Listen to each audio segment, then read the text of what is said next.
에베소서 2장 8절 말씀, 너희가 그 은혜를 인하여 믿음으로 말미암아 구원을 얻었나니 이것이 너희에게서 난 것이 아니요 하나님의 선물이라.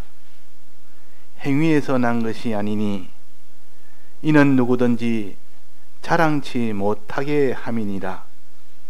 우리는 그의 만드신 바라 그리스도 예수 안에서 선한 일을 위하여 지으심을 받은 자니 이 일은 하나님이 전에 예비하사 우리로 그 가운데서 행하게 하려 하심이니라. 네.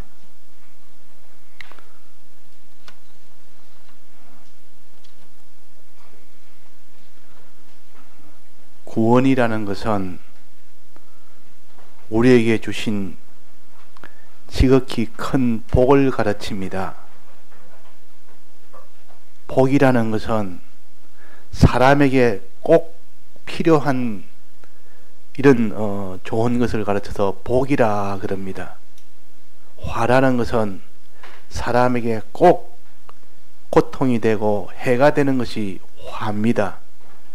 그래서 우리는 화를 면하고 복을 받아야만 그 사람이 참 행복한 사람이 되고 성공한 사람이 됩니다.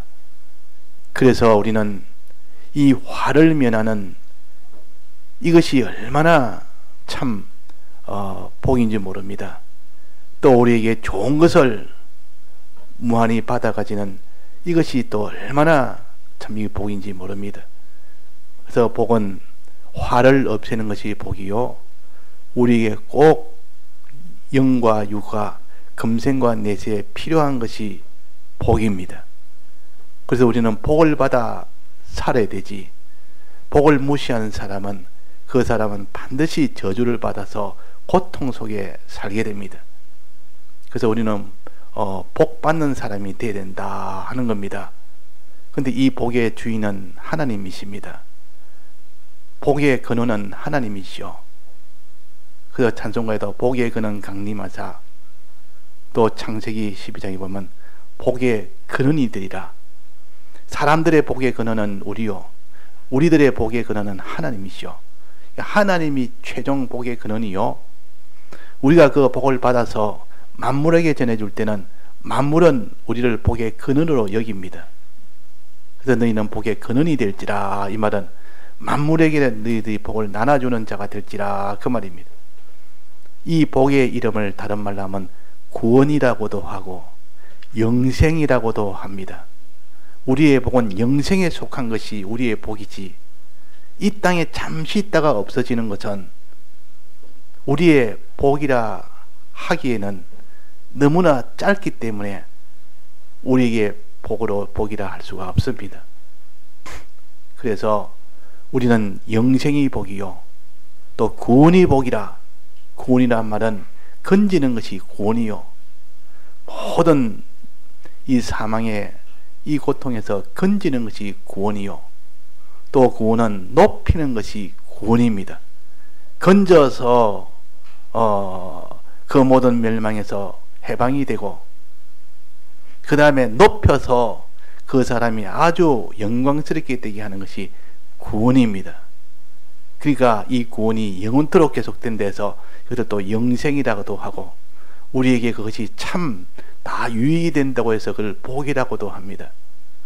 그래서 사람이 복을 받지 못하면 그 사람은 반드시 고통 속에, 공고 속에, 참 천대 속에 살게 되기 때문에 우리는 늘 복 하는 사람이 되어야 됩니다. 그 복은 하나님에게 있다.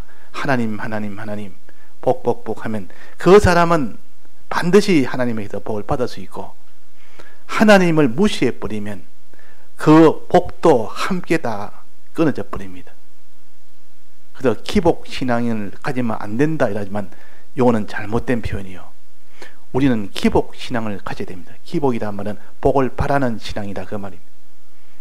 하나님에게 이 땅의 것도 하나님이 주셔야 받을 수 있고 영원한 것도 하나님이 주셔야 받을 수 있으니까 이 영과 육, 금생과 내세의 복은 하나님에게 다 있기 때문에 하나님에게 달라고 해야 그것이 기복신앙이요. 기복신앙의 반대말은 자기가 무슨 이루겠다, 내가 하나님 복 안 줘도 내가 내 힘으로 하겠다, 이것은 다 불신의 것이요. 여기는 복이 없습니다. 그러니까 우리가 하나님을 떠나서는 복을 받을 수가 없다는 거. 그런데 이 믿는 사람이 땅의 복만 구하는 사람이 있습니다. 하늘의 복, 영원한 복은 구하지 아니고 땅에 잠시 있다가 없어질 이 복만 자꾸 구해서 이 산더미같이 재놨다가 세상 떠날 때는 다 그런 망한 사람이 돼버리기 때문에, 그래서 우리는 이것을 기복신앙을 가지면 안 된다는 요 의미에서 이것을 말합니다. 돈을 갖다가 늘 믿는 사람이 돈을 제1로 삼아서 돈을 구하는 신앙, 이것이 기복신앙이요. 그러나 우리는 이 돈이라는 것도 우리의 영원한 영생을 이루는데 필요하기 때문에 주신 것이기 때문에 이것도 소중히 여겨야 됩니다. 우리가 사업을 해서 벌은 돈, 또 직장생활에서 받은 월급이나 또 자기가 농사를 지어서 얻은 그 수입이나 또 뭐든 장사를 해서 자기가 얻은 수입이나 이런 것은 하나님이 자기의 핏값으로 주신 것이요. 이것을 가지고 영생이 되는 것은 아니지만은 영생을 이루는데 이용물이 될 수 있기 때문에 그것을 귀하게 여기되, 그것을 영생보다 더 귀하게 여기면 막 그 사람은 유물주의가 되어버리고, 영생을 위해서 사용한다면 그 사람은 이 돈을 참 자기한테는 유용한 하나님의 선물이 되는 겁니다. 선물이 된다. 그러니까 똑같은 자기의 돈이라도 어떻게 사용하느냐에 따라서 선물이 될 수도 있고, 하나의 그것이 자기에게는 큰 이런 화가 될 수가 있습니다. 그래서 돈을 사랑하면 일만하게 뿌리라 한 것은, 돈을 사랑한단 말은 모든 것보다 돈을 제1로 둔단 말이에요.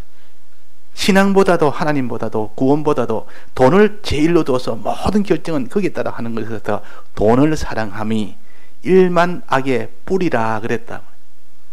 이 돈만을 제일 1로 삼아서 사니까, 안 믿는 사람도 그럽니다.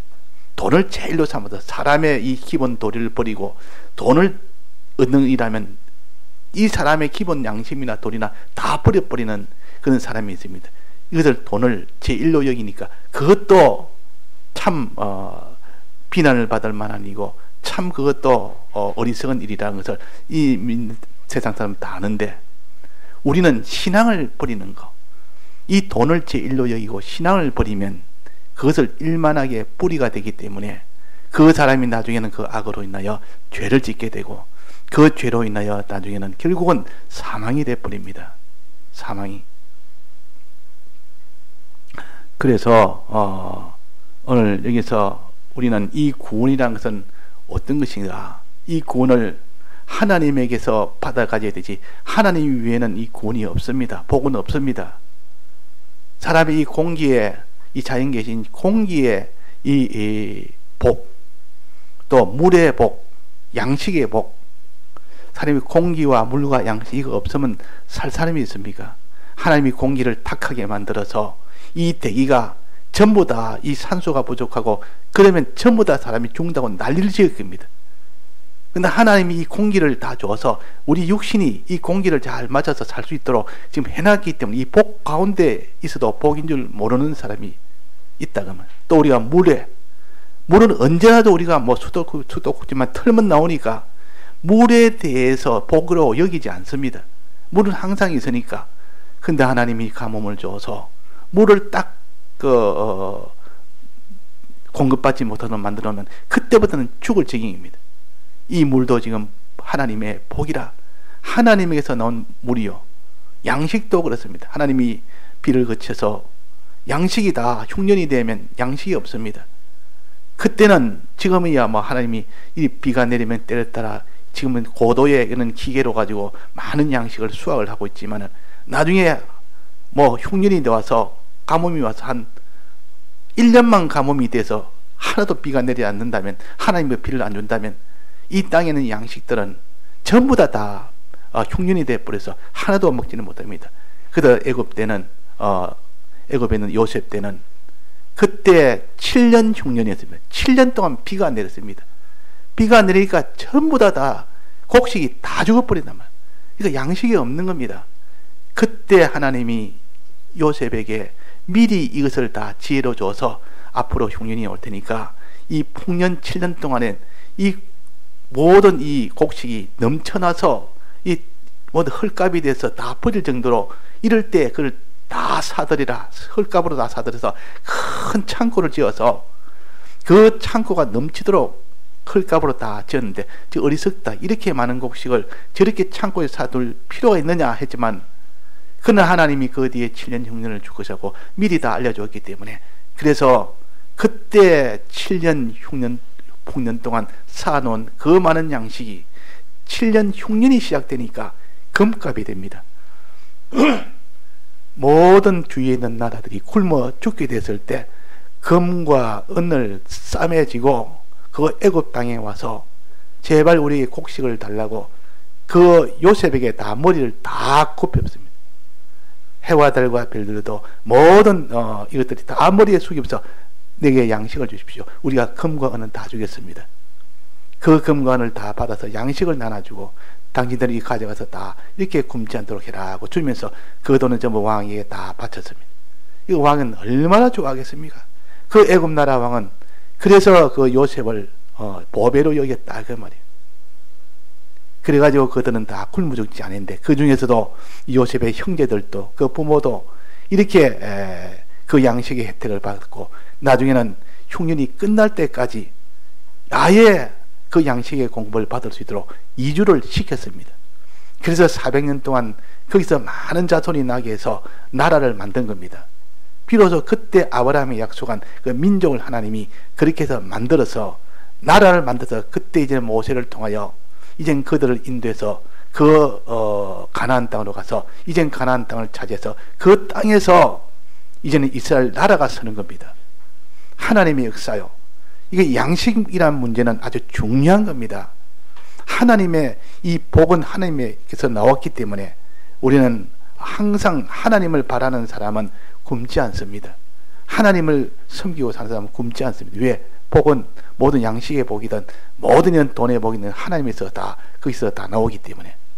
그러나 하나님을 찾아 우리가 성결게 하나님을 무시하고 하나님께 자꾸 멀어지고 이러면 하나님이 이 양식의 모든 이것을 다 찾아 줄여버립니다. 왜 줄입니까? 나를 바라봐라고, 나를 의지하라고, 나를 사랑하라고. 고통이 되니까 비로소 하나님을 돌아봅니다. 그러나 이것을 아는 사람은 아예 하나님을 떠나면 어떻게 된다고 알기 때문에 아예 처음부터 하나님만 바라보고 살지, 그렇게 어리석은 이 세상을 바라보거나 자기를 위하거나 자기 힘으로 한다거나 이런 일을 하지를 않습니다. 자, 그래서 이 구원을 얻는 방편이 뭐느냐? 이 구원이라는 것은 예수님이 이 구원을 이미 다 만들었습니다. 구원은 사죄와 칭의와 화친이 구원인데, 이 사죄는 누가 만들었습니까? 사죄란 말은 죄 없음을 가르칩니다.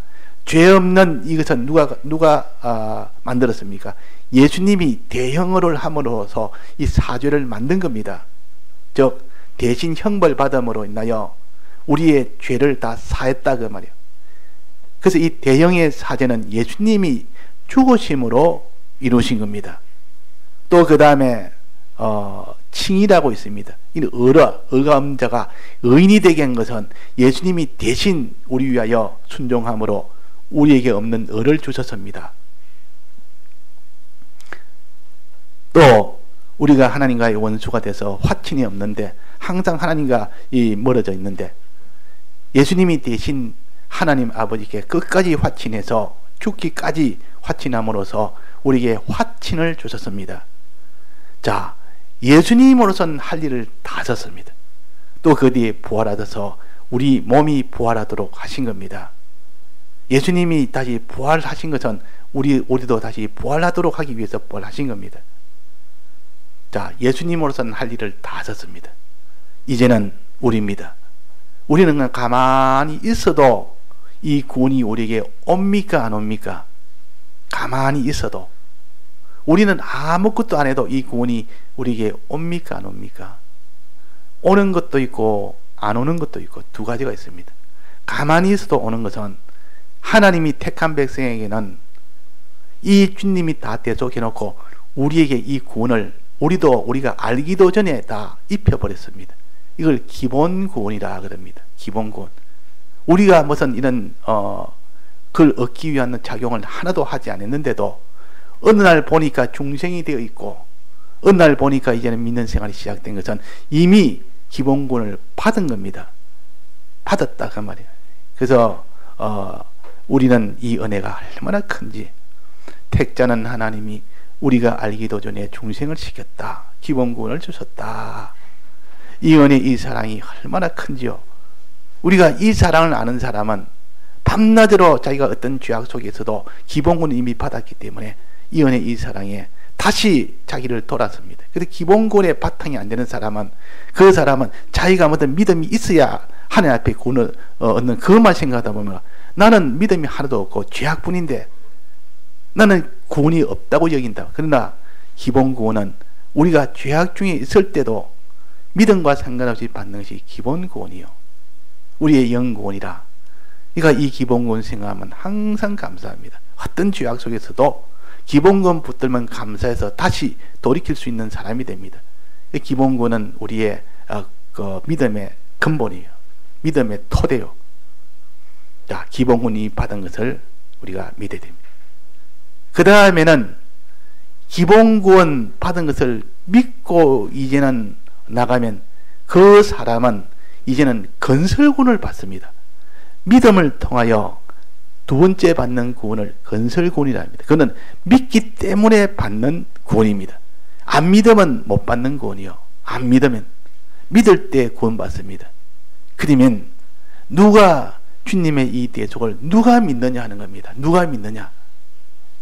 이 믿음이라는 것이 내가 믿고 싶다 해서 믿어지는 것 아니요. 주님이 날 위하여 이 대속했던 이 사랑을 내가 믿고 싶다 해서 다 믿어지는 것도 아니고 믿고 싶은 마음도 하나님 주셔야 되고 그 믿음이라는 것이 자기의 능력으로 자기의 모든 실력으로 믿는다고 믿어지는 것 아니요. 또 주님의 이 사랑을 자기가 하나님이 알려주지 않는데도 자기가 알 수 있는 것도 아니요. 이거는 하나님이 알려줘야만 알고 하나님의 이 구원은 또 하나님이 믿게 해줘야만 믿지 내가 알려고 하지 않는데도 또 알아지고 믿으려고 하지 않는데도 또 믿어지는 것이 아니라 그 말입니다. 자, 그러면 이 사람이 알고 믿는 이걸 통해서만 구원을 받습니다. 아, 그럼 알고 마음에 믿으면 구원받는다 이러니까 내가 마음에 믿자. 그런데도 안 믿어집니다. 왜 그렇습니까? 우리에게는 믿을 만한 지식이 없고 믿을 만한 능력이 없어 그렇습니다. 우리 속에는 다 부패한 옛사람이 있기 때문에 이 부패한 옛사람은 하나님의 지식을 받지를 못합니다. 내 속에 있는 기존 지식이 이 세상 지식이 이 하나님 지식을 제가 쳐내버립니다. 그거는 전부 다 인정이 못합니다.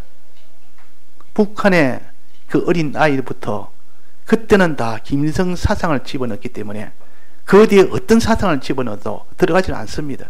먼저 온 지식이 더 강하기 때문에 뒤에 오는 지식이 더 강해야만 그 물건을 빼앗아갈 수 있다 그랬습니다. 강도가 들어왔는데 강도가 힘이 강해야 그 집에 있는 재물을 다 빼앗아가지. 즉 안에 있는 지식보다 더 강한 것이 밖에 들어와야 그 지식이 다 나가버리죠. 자, 이 말은 하나님의 지식을 받지 않는 한 그 사람은 자기 옛날 지식은 그대로 가질 수밖에 없습니다. 그래서 하나님 지식은 강하다 말이에요. 이 신구약 성경 말씀은 하나님의 지식이요, 하나님 말씀이요. 이 말씀은 기존에 자기가 어떤 지식을 가졌다 해도 그것을 능가해 버립니다. 그래서 하나님의 말씀은 강한 것이 하나님의 말씀이요. 더 강한 것은 뭡니까? 성령의 감동이요. 성령의 은혜를 받으면 그 지식보다, 인간 지식보다 훨씬 그것이 강하고 강해서 감동을 시켜버리면 그 사람이 다 믿어지고 다 그것을 깨달아 알아지고 그것을 그대로 행해지는 그 사람이 됩니다. 그래서 우리는 이 믿음이라는 이것은 아는 것이 먼저 전제가 되고, 믿음이라는 것은 그것이 행하는 것으로 결실을 맺어야 그것이 믿음입니다. 그냥 믿음이라는 걸 마음으로 믿으면 된다 이러지만, 바로 아는 것이 먼저 있어야, 바로 아는 것을 믿어야 그게 믿음이지. 예수님의 사활에 대해서 그걸 믿어야 그게 믿음이지. 아무거나 나는 이것도 믿고 저것도 믿고, 이단에 말하는 그것도 믿고, 통역에서 말하는 그것도 믿고, 이것도 믿고 저것도 믿고, 믿으니까 나는 믿음이 있다 그러지만도 우리는 참된 것을 믿어야 됩니다. 이걸 진실이라 그럽니다. 진실된 것을 믿어야 됩니다. 그러니까 참된 지식을 가지고 이것을 가져가 믿을 때 그걸 믿음이라 그러는데, 그 믿음의 완성은 언제 완성이 됩니까? 마음으로 믿는 믿음은 언제 완성이 됩니까? 오늘 여기서 오늘 결론을 맺습니다. 여기에 8절에 보면 너희가 그 은혜를 인하여 믿음으로 말미암아 구원을 얻었나니 그렇습니다. 믿음으로. 예수님의 이 대속의 이 공로를 내가 바로 깨달아서 믿을 때 구원을 얻는다. 믿을 때. 믿는 건 마음으로 인정하는 거 아닙니까? 믿는 것은. 그럼 마음으로 믿으니까 이제는 구원이 됐습니다. 더 이상 행동은 필요 없다는 뜻 아닙니까?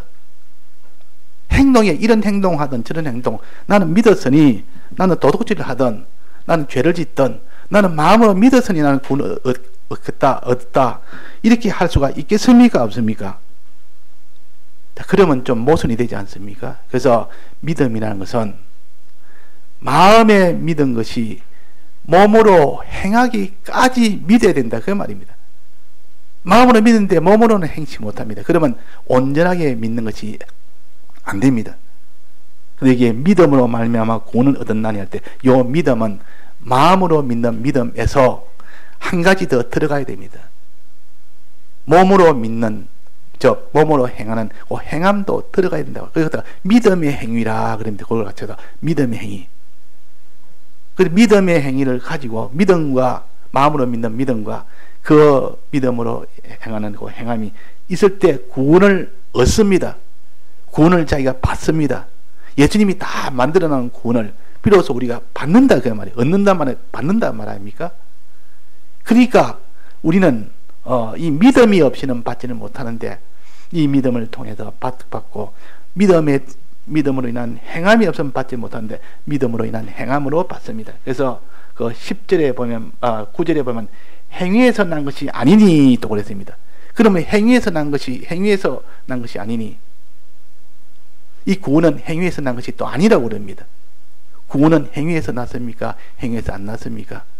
행위에서 난 것이 아니라 그랬으니까 이거는 또 이걸 확정을 지어야 됩니다.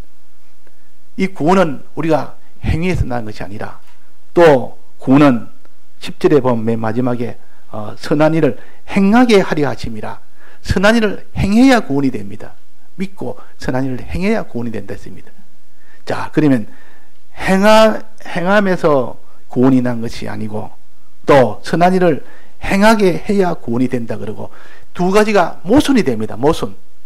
이 성경을 읽다 보면 모순이 되니까, 이거 다 가짜다, 이렇게 뒤죽박죽 다 모순이 되니까 이 말이 맞지 않지 않느냐, 이런 것이 수없이 만나게 됩니다. 그 말은 자기가 아직 그 도에 대해서 깊이와 그런 걸 다 모르고 아주 세분화 안 되니까 이것이 자기 아는 지식으로서는 이게 충돌이 될 수밖에 없는 겁니다.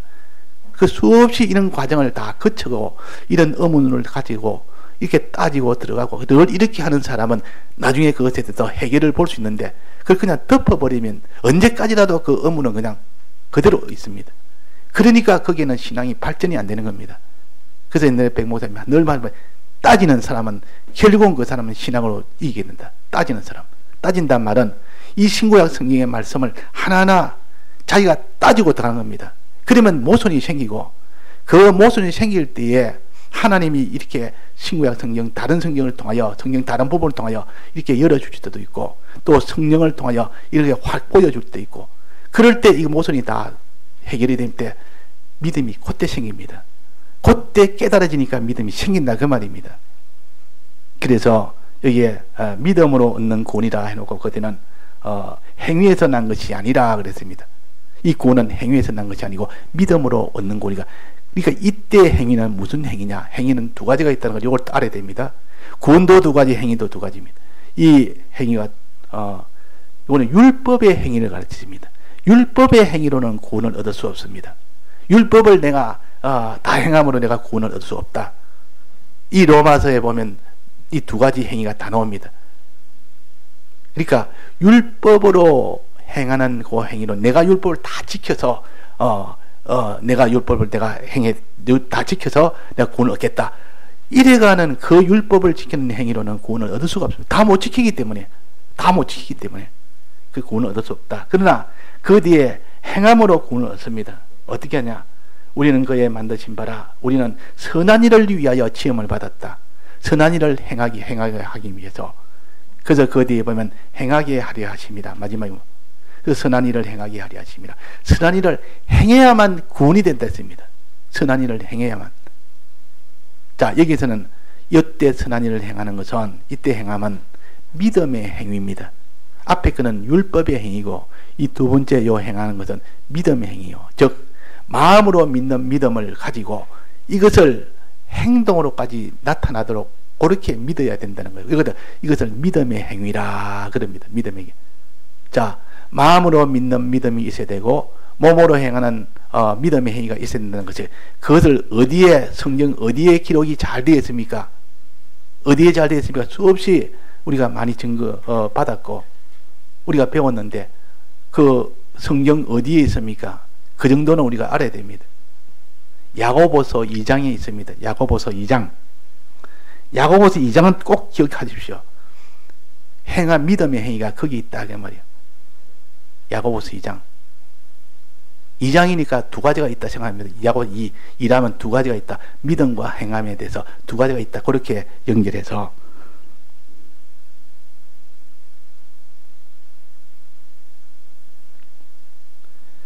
자, 그래서 거기에 보면 야고보서 2장 13절에 14절부터 보면 행함이 없는 믿음 내 형제들아 만일 사람이 믿음이 있노라고 행함이 없으면 무슨 이익이 있으리요? 믿음은 능히 자기를 구원하겠느냐? 행함이 없는 믿음이 구원하겠느냐? 행함이 있는 믿음과 행함이 없는 믿음 둘로 나눕니다. 요 둘로 나눠야 됩니다. 그 사람은 행함이 전혀 없고 마음으로 믿는 믿음만 있습니다. 또 다른 한 사람은 마음으로 믿는 믿음과 그 마음으로 믿는 믿음이 이제는 발전해서 충만해서 그 사람이 믿음의 행위를 합니다. 믿음의 행함이 있습니다. 그러면 마음으로 믿는 그 믿음만으로 구원을 얻겠느냐? 안 그러면 마음으로 믿는 그 믿음과 행함이 있는 믿음을 가진 사람이 구원을 얻겠느냐? 여기는 뭐랬습니까? 야고보서 2장에는 행함이 있는 믿음이 되어야만 구원을 얻고 행함이 없는 믿음만 가진 사람은 그 믿음은 헛것이라 죽은 것이라 그랬습니다. 헛된 믿음이라 죽은 믿음이라 그랬습니다.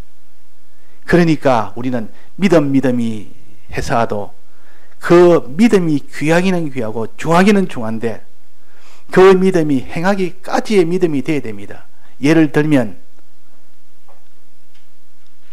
아브라함이 자기 하나님이 그 아브라함에게 자녀를 줄 것이라 내 몸에서 이삭을 놓을 것이라 나이 100세가 다 돼서 사라 90세가 돼서 지금과 같은 그런 생태를 가진 그들에게 네가 앞으로 사라 몸에서 자식이 내년에 있으리라 그랬습니다. 호호 할머니 호호 할아버지 그에게 있으리라 이러니까 그걸 믿을 수 있습니까 없습니까? 자, 그걸 지금이 누가 90세 되고 100세 된 사람에게 네가 내년에 내 아이를 낳으리라 이라 믿을 수 있습니까 없습니까? 믿을 수 없는 일입니다. 믿을 수 없는 일이요. 이걸 어떻게 믿습니까? 그래서 아브라함의 정기는 죽었고 사라의 태도 죽었다 했습니다. 이미 죽은 줄 알고 있습니다. 그런데도 하나님이 내년에 자식을 두리라 내 몸에서, 할머니 몸에서, 할아버지 몸에서 내 자식을 두리라. 그 이름을 이삭이라고 하라 그랬습니다. 이삭의 뜻이 뭔가 하니 웃는다는 뜻이요. 웃는다. 근데 그 말을 처음 들었을 때 하나님이 아브라함이 처음 그 말을 하니까 막 웃었습니다. 웃었다가 말. 기가 차서 이거는 될 수 없는 일을 하니까 너무 어이가 없어서 웃었습니다. 또 나중에 사라에게도 그 말을 하니까 사라도 웃었습니다. 그래서 이삭이라. 이삭의 이름이 웃음이란 뜻이요.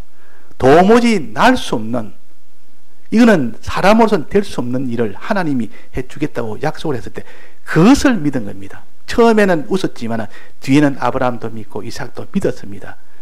아브라함도 믿고 사라도 믿었습니다. 그래가지고 1년 뒤에 보니까 이삭이 나왔습니다. 그때 다 기뻐서 웃었고, 처음에는 웃을 때는 너무 어이가 없어서 웃었고, 그래서 웃음이라는 그 뜻에는 도무지 믿을 수 없는 일을 하나님이 약속해서 웃었고, 그 다음에는 너무 기뻐서 웃었고, 이것이 하나님의 역사요. 그때는 마음에 아브라함은 믿을 수 없는 가운데 믿은 것이 아브라함의 믿음이라 했습니다. 믿을 수 없는 가운데 믿는 것. 이 세상 과학적으로 다 믿을 만한 것을 믿을 때는, 과학적으로 될 만하다 싶을 믿을 때는 그런 믿음이 아니고, 도무지 믿을 수 없는, 과학적으로나 통계적으로나 역사적으로나 이 모든 생태적으로나 이거는 도무지 믿을 수 없는 일을 갖다가 아브라함이 약속했을 때 그것을 믿는 것이 참 믿음이라 그랬습니다. 그런데 아브라함이 마음으로 믿는 그 믿음만을 어렵다 하는 것이 아니라 그 뒤에 이제 이삭이 자랐습니다. 자라서 14살 됐습니다. 이제 청년이 다 돼갑니다. 근데 하나님이 이제 또 한번 시험을 합니다. 정말 이삭이 나를 믿는지 안 믿는지, 아브라함이 나를 믿는지 안 믿는지 두 번째 시험에 들어갑니다. 창세기 22장에 보면 두 번째 시험에 어떻게 한다면, 아브라함아, 내가 너에게 이삭을 주지 않느냐? 너는 참 불가능한 곳에 내가 너를 이삭을 낳게 해서 내가 믿을 때 내가 주었다. 그런데 이제 이삭을 번제로 드리라. 불에 태워 죽이라. 죽여서 불에 태워라. 자, 자식을 불에 태워 죽이라 하면 거기에서 예, 알겠습니다 할 사람 누가 있습니까? 하나님, 그거는 아니지 않습니까? 하나님, 어떻게 자식을 내가 참 어떻게 얻은 자식인데 하나님이 이걸 죽여서 불에 태우라 합니까? 이렇게 하나님이 명령했지만은 이렇게 할 것이나, 아브라함은 그러지 않았습니다. 어땠습니까? 예, 알겠습니다 그랬습니다. 알겠습니다. 바로 실행에 바로 들어갔습니다. 이것을 행함이 있는 믿음이요. 이것이 실행에 들어갔단 말이에요. 하나님을 믿는 그 믿음이 행하기까지, 행하려면 뭐가 됩니까? 자기 자식을 죽여야 됩니다. 자기 제일 귀한 것을 내놔야 됩니다. 이게 행함이요. 행함이라 하면 자기의 제일 생명과 같은 그런 이삭을 내놔야 그것이 참 행하는 것인데, 아브라함은 이삭을 하나님 명령대로 바로 번제로 드리라고 바로 밤새 그 장작을 캐서 그걸 치고 종으로부터 치게 해가지고 그를 모리아산에 데리고 갔습니다. 데려가서 모리아산에서 아브라함이 종들아 너는 여기 있으라. 그 짐은 이 이삭에게 지우라. 그 이삭이 그걸 떡 집니다. 근데 이 짐은 태울 요 나무는 짐은 있는데 재물이 어디 있습니까? 재물이 아버지한테 물었단 말이에요. 이삭이 재물이 어디 있습니까? 태울 짐승이 있어야 뭐 제사를 지내는데 짐승이 어디 있습니까? 그러니까 하나님이 누구를 제물로 삼아냈습니까? 이삭을 제물로 삼아내니까 그 이야기를 해줬습니까? 안 해줬습니까? 안 해줬습니다. 하나님이 다 예비하신다. 여호와 이래 하나님이 다 예비하실 것이다. 실은 너가 그 제물이다. 내가 하나님 앞에 이 독생자를 내가 아낌없이 나는 하나님의 명령에 나는 그대로 믿고 순종을 한다. 그래서 이 자식을 이제는 나무를 다 깔고, 그 아직도 어리둥절은 모른다고 말이에요. 아직도 이삭은 모릅니다. 자기가 제물인 줄. 그러니까 나무를 다 깔아라. 나무 다 깔아서 불을 지피라.